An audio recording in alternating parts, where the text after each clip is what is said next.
Assalamu alaikum, dear students. I hope you all are very well.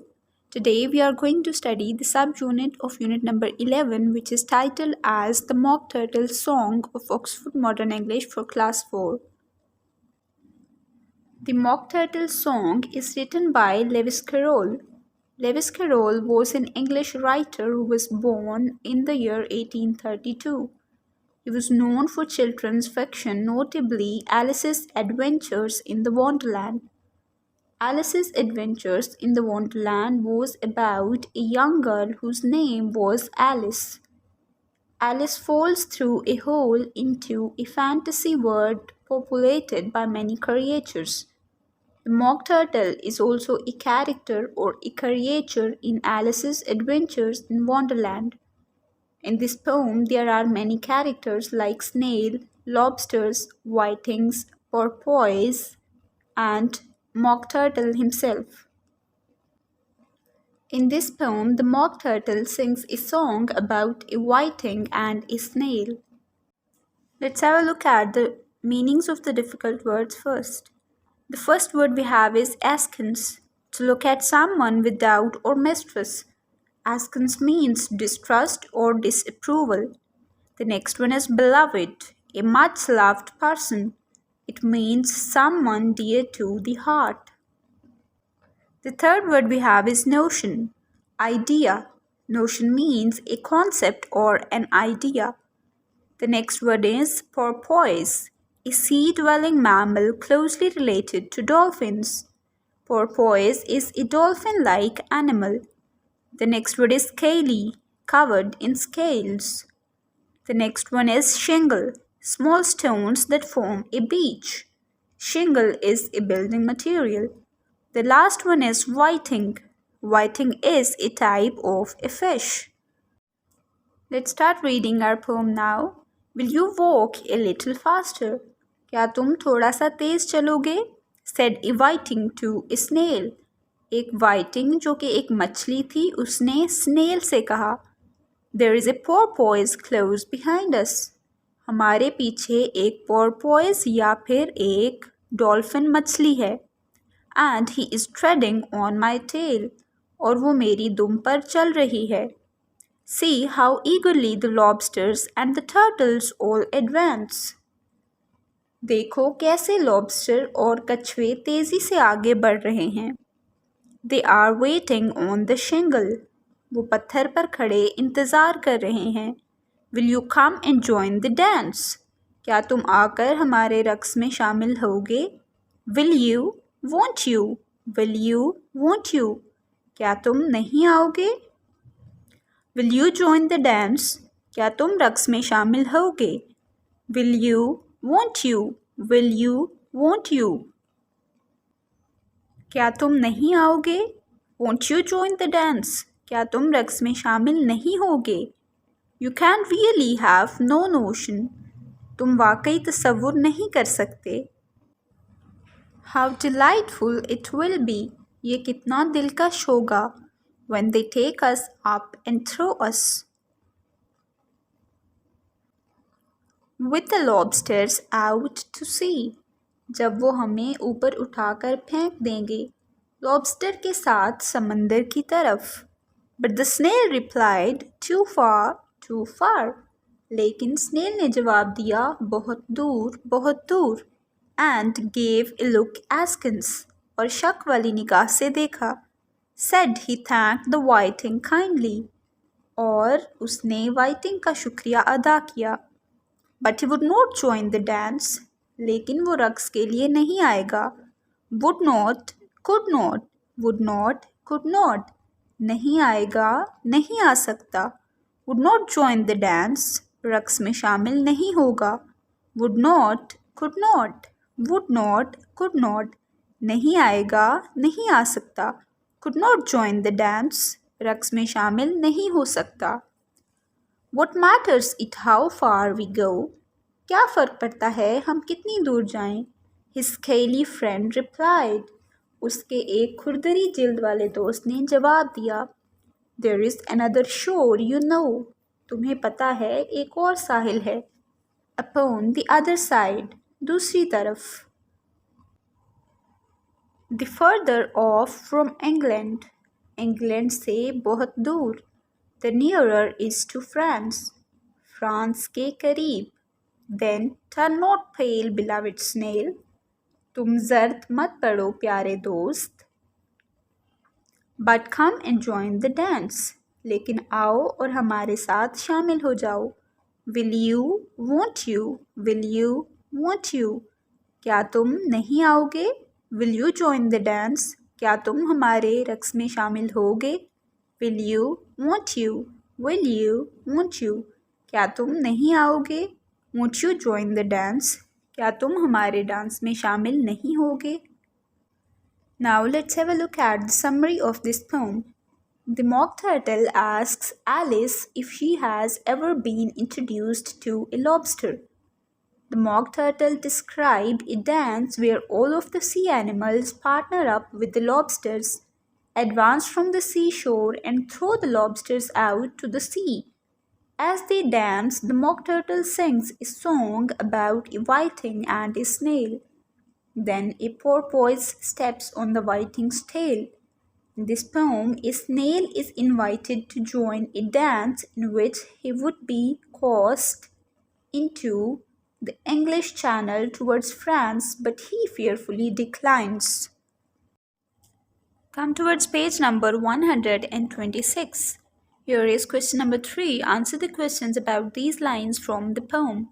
But the snail replied, too far, and gave a look askance.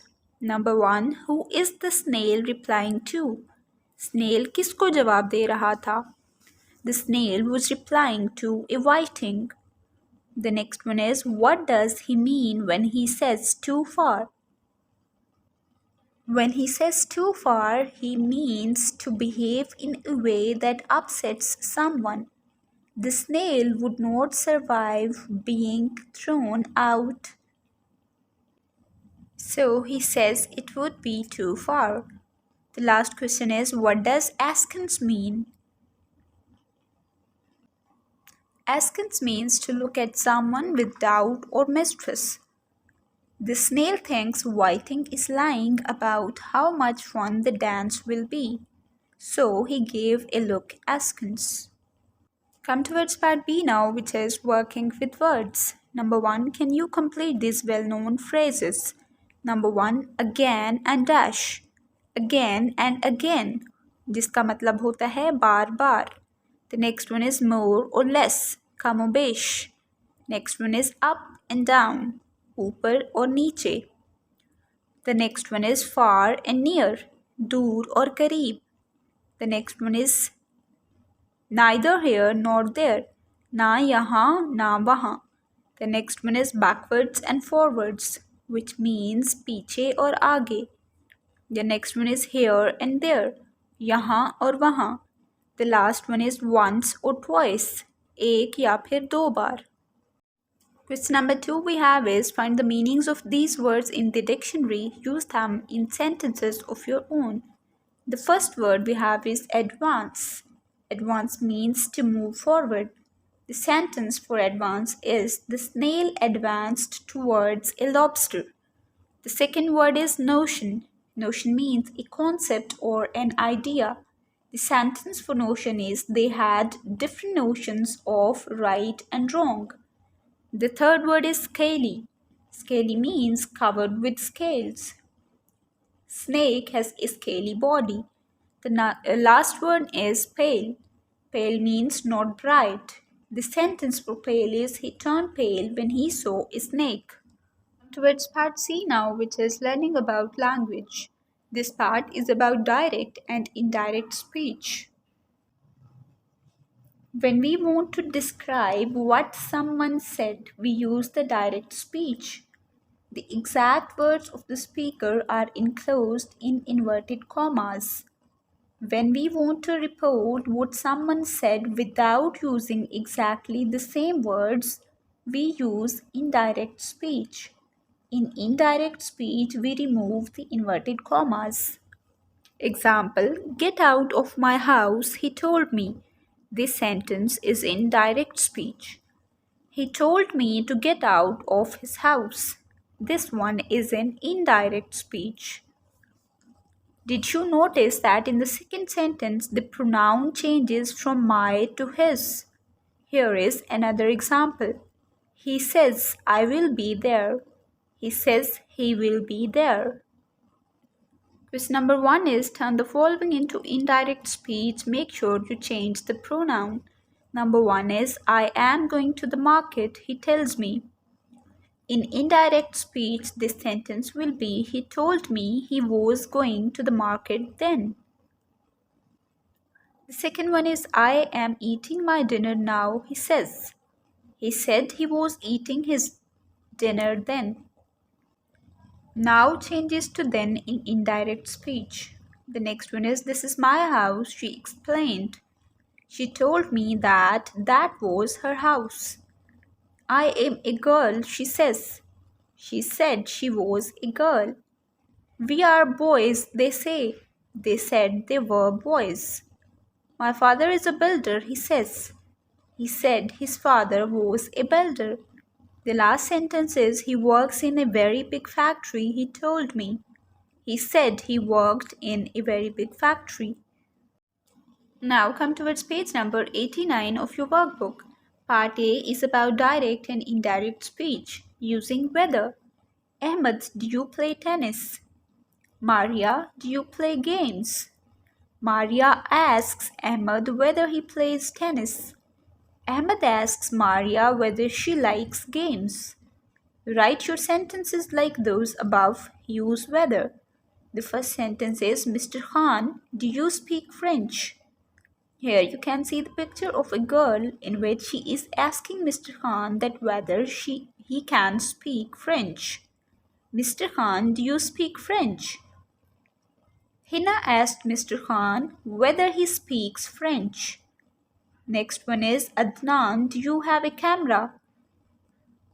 Mrs. Eddy asked Adnan whether he had a camera. The next one is Sarah, do you tell stories to children? Nida asked Sarah whether she told stories to the children. Come towards part B now, working with a dictionary. If you don't know how to spell a word, how do you find it in your dictionary? Below are a few hints. Number 1, first write down what you do know of the spelling. If you are not sure of some letters, leave gaps. Number 2, guess what letters might fit into the gaps. Number 3, look in the dictionary to see if you guessed correctly. Number 4, if you cannot find the word, guess again and then look in the dictionary again. Number 1, follow the instructions above and fill in the blanks below. You must use your dictionary for each word. Number 1, curtain, Curtain. Number 2 is also a curtain, Carton. Number 3, cotton, Cotton. Number 4, collar, Collar. Next one, colors, Colours.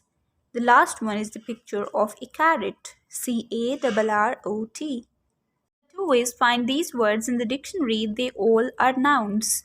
Number 1, an open shoe with straps. An open shoe with straps is a sandal.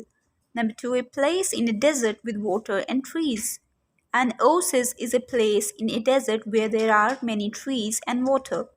The third one is a light frame of wood to be jumped over in a race. It is a hurdle. The next one is a liquid with a sweet smell. A perfume is a liquid with a sweet smell. The last one is a shed for aircraft. A shed for aircraft is called hangar. Now come to its part C, groups.